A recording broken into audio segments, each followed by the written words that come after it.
Mon père disait que je leur devais tout parce qu'ils m'avaient élevé. Et ma mère les a aidés à me vider de tout mon argent pendant des années. Alors j'ai souri. Mais ce que j'ai fait ensuite les a laissés sans voix. J'ai 28 ans, je suis une femme, et j'ai grandi dans ce qu'on appelle une famille de la classe moyenne normale. On n'était pas pauvres, mais mes parents se plaignaient toujours des factures et du coût de la vie. Ils lâchaient souvent des phrases comme « Ce doit être sympa d'avoir de l'argent en plus ». À chaque fois qu'on voyait des gens avec de belles choses, j'avais l'impression que devenir riche était un rêve impossible. Mais j'ai eu de la chance, je suppose. Pendant mes études, j'ai lancé un petit business en ligne où je vendais des coques de téléphone personnalisées avec mes propres designs. Rien de spécial au début, juste pour gagner un peu d'argent entre les cours. Mais un jour, une influenceuse a partagé un de mes modèles et du jour au lendemain, ma petite boutique a explosé. Mais vraiment explosé. À 25 ans, je gagnais plus d'argent que mon père Bernard qui avait bossé au même bureau depuis 20 ans. C'était étrange. Au début, je ne savais pas quoi faire avec tout cet argent qui arrivait. Mes parents m'avaient toujours appris à être responsable avec l'argent, donc je n'achetais pas de marques de luxe ou de voitures chères. Au début, ça faisait juste du bien d'aider ma famille. La maison de mes parents à Lyon avait besoin d'un nouveau toit, genre 88 000 $, et j'ai dit « je m'en occupe ». La tête qu'ils ont fait, c'était incroyable. Bernard a failli pleurer. Puis la voiture d'Élodie est tombée en panne, 2500 $ de réparation. J'ai payé aussi. Ensuite, Antoine a perdu son boulot et ne pouvait plus payer son loyer, alors je l'ai aidé pour quelques mois, ce qui est devenu 1 an et demi. Rapidement, c'est devenu la norme que je paye tout même au resto en famille. Tout le monde partait du principe que je réglerais l'addition. À Noël, ils attendaient des cadeaux incroyables de ma part, alors qu'ils m'offraient des cartes Starbucks de 20 €. Quand mes parents ont failli perdre leur maison à Lyon parce qu'ils étaient en retard sur le prêt, je les ai aidés à la renégocier et j'ai commencé à leur envoyer de l'argent tous les mois. Mon copain Mathieu, avec qui je suis depuis 3 ans, a commencé à remarquer des choses que je ne voulais pas voir. Par exemple, ils n'essayaient même plus de payer, ou bien ils commandaient le plat le plus cher au resto quand c'est moi qui payais, mais râlaient sur les prix si c'était eux. Je me trouvais des excuses. Ils s'habituent encore à ce que j'ai de l'argent, ou ils m'ont aidé toute ma vie, c'est à mon tour. Mais il y a 3 mois, les choses sont devenues bizarres. Ma cousine Léa, avec qui je n'étais jamais très proche, a commencé à écrire à Mathieu. Au début, c'était banal, mais ensuite, elle est devenue très flirty et elle lui a envoyé des photos inappropriées. Mathieu m'a tout montré, j'étais choqué, mais j'ai quand même essayé de me dire que peut-être elle ne se rendait pas compte. Mais ensuite, Mathieu m'a lâché la bombe. Léa lui avait dit que toute ma famille me trouvait idiote, que j'étais trop stupide pour voir qu'il me prenait juste pour mon argent. J'ai pété un câble, mais pas contre ma famille. Contre Mathieu? Tu y crois, toi? Je l'ai accusé d'inventer tout ça pour semer la zizanie. On s'est disputé, je lui ai balancé des horreurs sur le fait qu'il était jaloux de ma famille. Il a dormi sur le canapé pendant 1 semaine. J'étais persuadé qu'il mentait, mais j'ai commencé à remarquer des petits détails que je me cachais avant. Comment Claire levait les yeux au ciel quand je parlais de mes réussites? Comment Bernard changeait de sujet dès que je parlais d'autre chose que de combien je gagnais? Comment les conversations s'arrêtaient d'un coup quand j'entrais dans une pièce? Et puis, il me demandait des nouvelles du business avec des sourires forcés. Des petits commentaires ont commencé à me revenir aussi. Antoine plaisantait sur le fait que j'étais son plan retraite. Élodie demandait si elle était dans mon testament. Bernard et Claire parlaient de vacances qu'ils méritaient et me regardaient d'un air insistant. Mathieu et moi nous sommes réconciliés quand j'ai compris qu'il avait peut-être raison. « Observe-les mieux », m'a-t-il dit. « Regarde si j'ai raison. » Alors j'ai commencé à vraiment faire attention à leur comportement quand ils pensaient que je ne les regardais pas. Les regards qu'ils s'échangeaient quand j'offrais de payer. La façon dont ils parlaient de moi aux autres, toujours en parlant d'argent, jamais de moi ou de mes réussites. Une fois, j'ai entendu Élodie au téléphone qui disait « Oui, elle paiera sûrement. Elle paye toutes. C'est presque trop facile. » J'ai fait comme si je n'avais rien entendu, mais ça m'a brisé. Le pire, c'était de réaliser depuis combien de temps ça devait durer. Des années à me voir comme un portefeuille sur pattes. Des années à se moquer de moi dans mon dos parce que je ne voyais rien. Est-ce que j'étais vraiment à ce point en manque de leur approbation?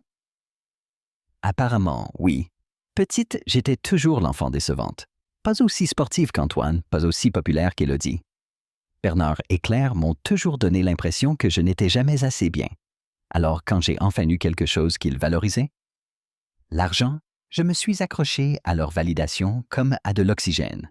Mais quelque chose montait en moi, un mélange de colère et de tristesse qui ne cessait de grandir. Je sentais que je connaissais la vérité et ça me rendait malade. Mais il me fallait une preuve. Je devais savoir si Mathieu avait raison ou si j'étais juste parano. Puis l'anniversaire de Bernard est arrivé le mois dernier. Je me suis dit que ce serait l'occasion parfaite. On fait toujours un gros dîner de famille chez eux à Lyon, la même maison que j'ai sauvée de la saisie l'année dernière, en les aidant à renégocier. J'étais en retard à cause d'un appel important avec un partenaire au Japon. Les décalages horaires, tu connais. J'ai envoyé un message à Claire pour dire que j'arrivais. Quand je suis arrivé, j'ai utilisé ma clé pour entrer. Ils me l'avaient donnée il y a des années, soi-disant, pour passer quand je voulais, mais franchement, c'était juste pour déposer de l'argent sans qu'ils aient à ouvrir la porte. J'entendais tout le monde rire très fort dans la salle à manger. J'allais entrer dire bonjour quand j'ai entendu Bernard prononcer mon nom. Elle paiera, elle, le fait toujours. Dis-lui qu'on a besoin de sous pour la plomberie ou un truc comme ça. Tout le monde a recommencé à rire. Elle est tellement facile à manipuler, a dit Élodie.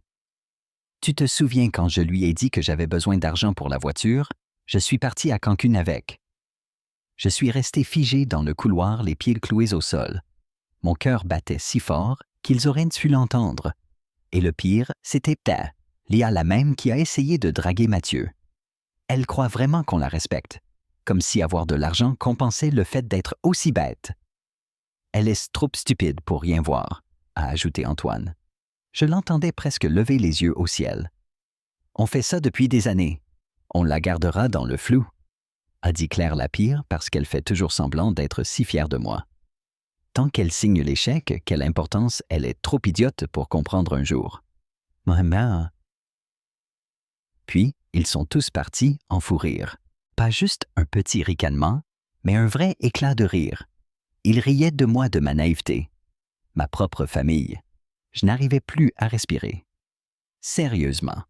J'avais l'impression qu'on venait de me frapper à la poitrine. Je tremblais, les larmes montaient, mais j'étais aussi tellement en colère. Je voulais hurler.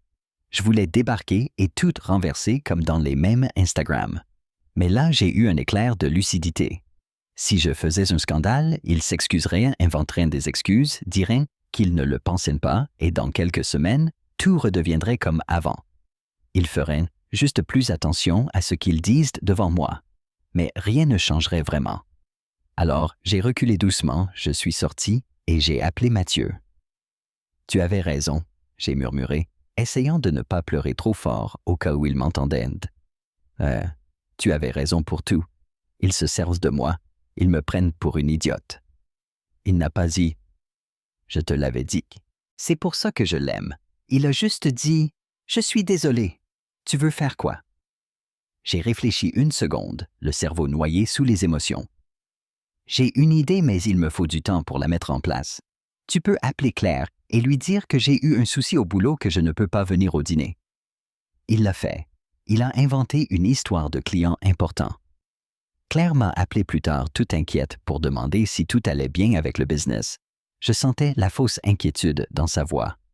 Elle ne s'inquiétait pas pour moi. Elle s'inquiétait pour sa poule aux œufs d'or. Pendant 2 semaines, j'ai joué la comédie de ma vie. J'ai fait comme si de rien n'était. J'ai souri au déjeuner du dimanche, répondu au message d'Élodie, qui demandait de l'argent pour l'assurance de sa voiture. Et bien sûr, écouter Antoine se plaindre qu'il avait besoin de 2 loyers d'avance pour un nouvel appart. Parce que son coloc était parti sans doute, marre qu'Antoine ne paye jamais sa part. J'ai continué à jouer la fille naïve, mais à l'intérieur, je bouillais. Chaque sourire forcé, chaque « je t'aime » à la fin d'un appel, chaque fois où je devais faire semblant de ne pas savoir ce qu'ils pensaient vraiment de moi. C'était comme avaler du poison. Mais j'avais un plan. J'ai noté tout ce que je faisais financièrement pour eux. Bernard et Claire le prêt 1600 € par mois. J'en payais 800. L'assurance d'Élodie, 300 € par mois, sûrement pour son compte vacances. Antoine, le loyer 1200 € par mois depuis 18 mois. Les repas familiaux, 500 € par semaine. Les urgences, 1000 € par mois. Plus de 5000 € par mois pour des gens qui se moquaient de moi dans mon dos. Et le pire, c'est qu'aucun d'eux n'avait vraiment besoin de mon argent. Bernard et Claire gagnaient bien leur vie. Élodie postait ses virées shopping sur Instagram, mais prétendait ne pas pouvoir payer son assurance. Antoine achetait du matos de gaming, mais ne payait pas son loyer. Il n'était pas pauvre, juste avide. J'étais leur poule aux œufs d'or. Le plus dur, c'était de mentir à Mathieu. Il savait que j'étais mal, mais je ne lui ai pas parlé de mon plan. J'avais peur qu'il essaie de m'en dissuader ou trouve ça trop extrême. Mais plus je repensais à ce qu'ils avaient dit, plus j'étais sûr de moi. À chaque fois que la culpabilité me prenait, je repensais à leur rire, à leur moquerie, à ces années de manipulation. J'ai toujours été une planificatrice. C'est pour ça que mon business marche. Je ne fais rien sur un coup de tête. J'analyse, je réfléchis et j'exécute. C'est ce que j'allais faire avec ma famille. Ils me prenaient pour une idiote. Très bien. J'allais jouer l'idiote, mais c'est moi qui rirais la dernière. J'ai passé 2 semaines à faire des recherches, passer des appels, rassembler des documents. Je faisais tout pour qu'ils ne se doutent de rien. Je continuais à leur transférer de l'argent, sachant que ce serait la dernière fois. Le cœur de mon plan, c'était la maison à Lyon. Celle qu'ils avaient failli perdre avant que je les aide. Celle qu'ils pouvaient encore perdre si j'arrêtais de payer le prêt. Mais arrêter, ce n'était pas assez. Trop attendu. Je voulais quelque chose de plus fort. Mathieu a bien vu que je préparais quelque chose. « Tu es silencieuse ces derniers temps », il m'a dit un soir devant la télé. « Tu penses encore à ce qu'ils ont dit ?» J'essaye d'encaisser. J'ai répondu. Ce n'était pas tout à fait un mensonge. « Quoi que tu décides, je suis avec toi », il a dit en me serrant la main. « Ces gens ne te méritent pas. » Là, j'ai compris ce que c'était le vrai soutien. Pas les encouragements bidons de ma famille, mais du vrai. Ça m'a encore plus déterminé. Ce qu'ils ignoraient, c'est que quand j'ai aidé à rembourser leur second prêt, ils étaient à 3 mois de la saisie. Leurs finances étaient un désastre. Trop de crédit pour suivre le standing des voisins. Je savais tout ça parce que j'avais vu leurs papiers quand je les ai aidés à renégocier. Je ne suis pas comptable, mais je suis bonne avec les chiffres. Il le faut pour gérer mon entreprise. Je savais exactement ce qu'ils devaient être à qui et à quel point leur dossier était catastrophique. J'ai appelé mon avocate, Maître Dubois. J'ai la même depuis le début, elle est géniale. Je lui ai expliqué la situation sans l'émotionnel et demandé la légalité de ce que je voulais faire. Elle m'a conseillé et mise en relation avec un notaire. Quand tu as du cash et un beau dossier, les banques se jettent sur toi. J'ai contacté la banque de Bernard et Claire et fait une offre racheter la maison cash pour le solde du prêt. Super affaire pour la banque, ils récupéraient tout sans risquer un défaut de paiement. Et comme ils n'avaient quasiment remboursé que les intérêts, c'était une aubaine. La maison valait bien plus. La banque a dit oui en un éclair. Les papiers ont été signés vite et discrètement. Je ne voulais pas qu'ils soient au courant. Pas tout de suite. J'ai créé une société, une LLC, pour acheter la maison. Comme ça, mon nom n'apparaissait nulle part. En 10 jours, j'étais la propriétaire légale de la maison familiale à Lyon. Ils n'en savaient rien. En parallèle, j'ai retiré tout le monde de mes comptes et cartes. Je les avais ajoutés pour les aider à bâtir leur crédit. Quelle blague! J'ai annulé les virements automatiques pour Antoine. J'ai changé tous mes mots de passe, ouvert un nouveau compte dans une autre banque. Ensuite, il fallait être subtil. Je ne voulais pas tout couper d'un coup, ce serait trop flagrant. J'ai lancé Opération Confusion. Pour les paiements de la carte d'Élodie, j'inventais des bugs techniques. Désolé, ma banque dit qu'il y a un problème, je réessaie demain. Puis, le lendemain, une nouvelle excuse. C'est bizarre, ça ne passe toujours pas. Je vais appeler lundi. Je la faisais tourner en bourrique, elle croyait que c'était la banque. Pour Antoine, même chose. J'ai changé de banque, les virements mettent plus de temps. T'inquiète pas, ça arrive. Évidemment, c'était faux. Mais la pièce maîtresse, c'était la maison. 2 semaines après l'achat, Maître Dubois leur a envoyé une lettre officielle disant que leur prêt avait été vendu. C'était vrai.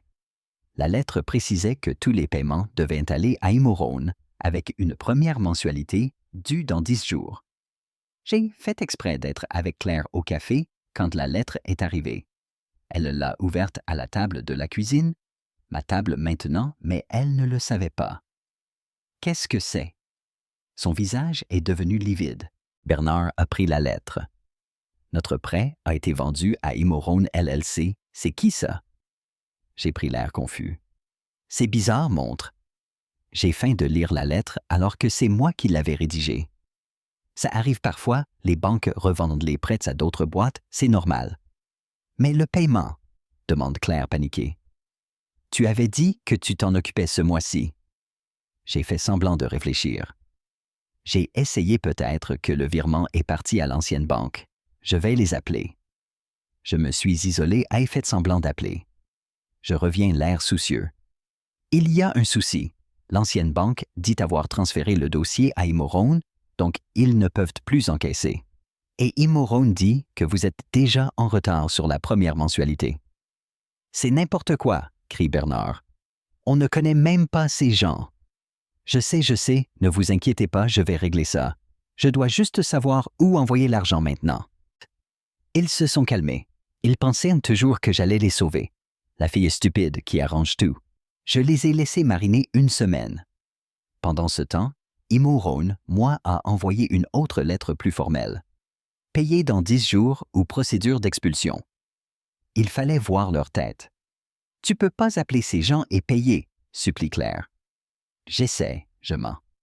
Ils ne répondent pas. On dirait qu'ils veulent saisir la maison. Bernard a frappé dans le mur troué le plâtre. C'est vos tours. Je leur propose d'appeler eux-mêmes. Bien sûr, le numéro tombe sur un répondeur très pro que j'ai enregistré et qui ne rappelle jamais. Je les laisse cogiter. Le lendemain, réunion de famille. Tout le monde est là, Antoine, Élodie, même Léa, celle qui a dragué Mathieu. Ils sont inquiets. On va perdre la maison, annonce Bernard. Tout le monde panique. Comment c'est possible? Où allez-vous vivre? Bernard explique pour Imorone. Élodie se tourne vers moi. Tu ne peux rien faire, racheter la maison. Je hausse les épaules. J'ai pas cette somme sous la main. Il faudrait vendre des actions ou liquider des actifs, ça prendrait du temps. Imorone veut une réponse sous 24 heures. Mais tu as toujours aidé, accuse Antoine. Je sais, j'ai essayé, mais là c'est différent. Ils veulent 1 800 € de loyer en plus de tout ce que j'aide déjà. Silence. Pour la première fois, ils réalisent que la manne va peut-être s'arrêter. Élodie hésite. Peut-être qu'on pourrait tous donner un peu chacun. J'ai failli éclater de rire. Maintenant, ils veulent contribuer après des années à prendre. C'est pas idiot, je dis faussement pensive. Vous pourriez donner combien? Élodie grimace. Je suis juste avec mon loyer et mes factures. Antoine direct. J'arrive déjà pas à payer mon appart, tu le sais. Léa fait semblant de ne rien entendre. Donc vous voulez que je paye encore tout?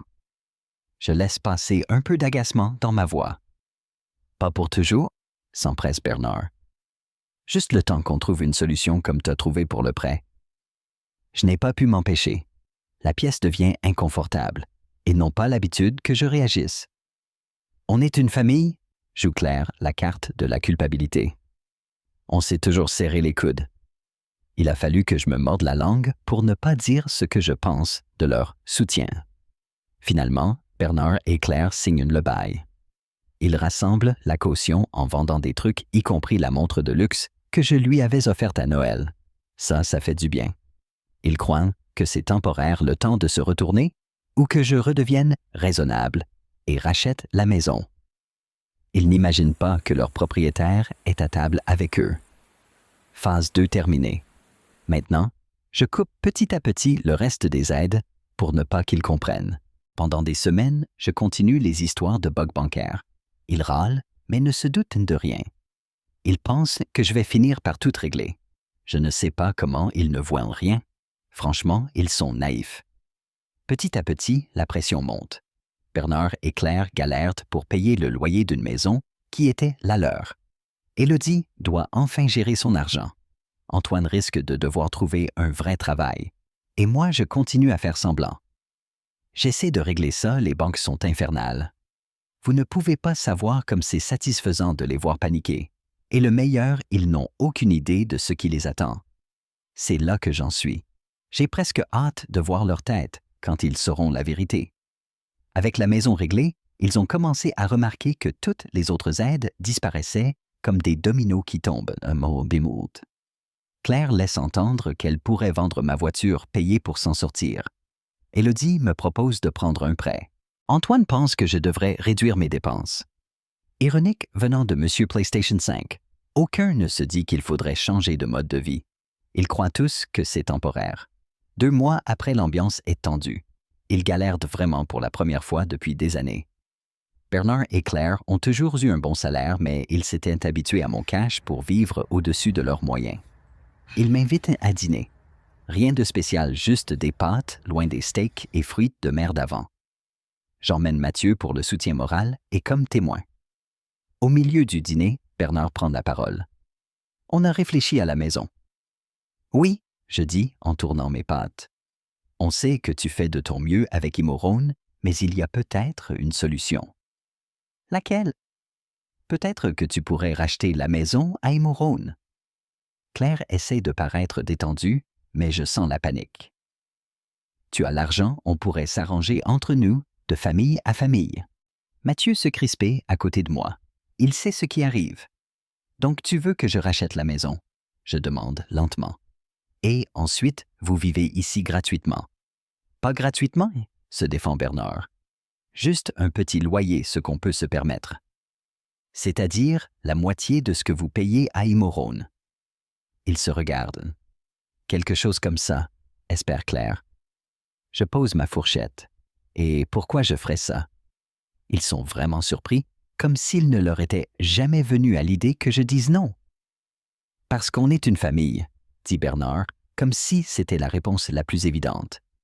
Tu nous as toujours aidés. Là, j'ai décidé que c'était fini. Il était temps que la vérité leur tombe dessus comme un bus. Je me suis reculé et j'ai dit « Le truc avec la famille, c'est que c'est censé être de l'amour du soutien, pas de me traiter d'idiote dans mon dos en riant de moi. » Silence glacial. Ils deviennent blancs comme des fantômes. On dirait que j'ai invoqué un démon. « De quoi tu parles ?» murmure Claire, la voix tremblante. Je la fixe, calme, froide, implacable. Je vous ai entendu à l'anniversaire de Bernard. Mot pour mot. Comment je suis facile à manipuler. Comment Élodie a pris mon argent pour sa voiture, mais a fait la fête à Cancun à la place. Comment j'étais trop stupide pour voir que vous vous serviez de moi. On entendrait une mouche voler, ou plutôt la dignité qui s'écrase par terre. Tu as entendu ça, finit par articuler Bernard de la gorge sèche. Chaque mot, je réponds. Y compris la perle de Claire, garder la fille dans le flou tant qu'elle signe l'échec. Bonne astuce, dommage que ça ait mal vieilli. Ils ont l'air de vomir. Mathieu se retient de rire, je crois qu'il va exploser. On ne voulait pas, balbutie Claire. Je la coupe net. Et autre chose, Imorone. C'est moi. Je possède la maison. Je suis votre propriétaire. Vous ne vous êtes même pas rendu compte. Et si j'y croyais qu'ils étaient pas les avant là, c'est le summum. Leur mâchoire tombe. On dirait qu'ils vont casser le carrelage. J'aurais dû filmer ça. Ce n'est pas possible, s'étouffe Bernard, les yeux écarquillés. Je sors mon téléphone, je le glisse sur la table comme un boss de fin de niveau. L'email est le transfert de propriété Imorone LLC moi. Comment? Chuchote Claire comme si le monde s'écroulait. Je hausse les épaules détachées froides. Il se trouve que je ne suis pas aussi bête que vous le pensiez. Monter ma boîte m'a appris 2-3 trucs, comme racheter une maison à ceux qui vous traitent comme de la merde. Sous la table, Mathieu me serre la main, fièrement à moi. Bernard cherche ses mots. Tout ce temps, vous payez le loyer à moi. Et vous continuerez au prix du marché. Pas de tarif famille, sinon vous partez. À vous de choisir. Je me lève, j'en ai fini. Mathieu se lève aussi. On s'en va. Ah, et le loyer, c'est le 1er du mois. Imorone est intransigeant sur les retards. Prévoyez ça dans votre budget. Je ne me retourne même pas, mais j'entends Claire pleurer en sortant. Une partie de moi est triste, mais surtout, je me sens libre. Comme si je venais de briser la dernière chaîne. Dans la voiture, Mathieu éclate enfin de rire. C'était la chose la plus badass que j'ai jamais vue. Leur tête. Je ris aussi, mais mon rire, c'était des années de rage, de trahison, de frustration qui explosaient enfin. J'ai ri jusqu'à en pleurer. « Ça va ?» demande Mathieu, toujours ma main dans la sienne. J'essuie mes larmes et je souris. Je vais mieux que depuis des années. Et c'était vrai. Pour la première fois de ma vie, je n'étais plus le distributeur automatique de quelqu'un. Je n'étais plus un chèque ambulant. Je n'étais plus leur pantin. J'étais libre. La suite s'est passée comme prévu. Le chaos total. Ils ont essayé de dire que je les avais piégés.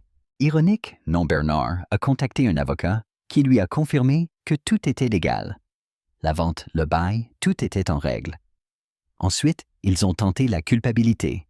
Claire m'a appelé en pleurs tous les jours pendant 2 semaines. « Comment tu peux faire ça à tes parents, après tout ce qu'on a fait pour toi?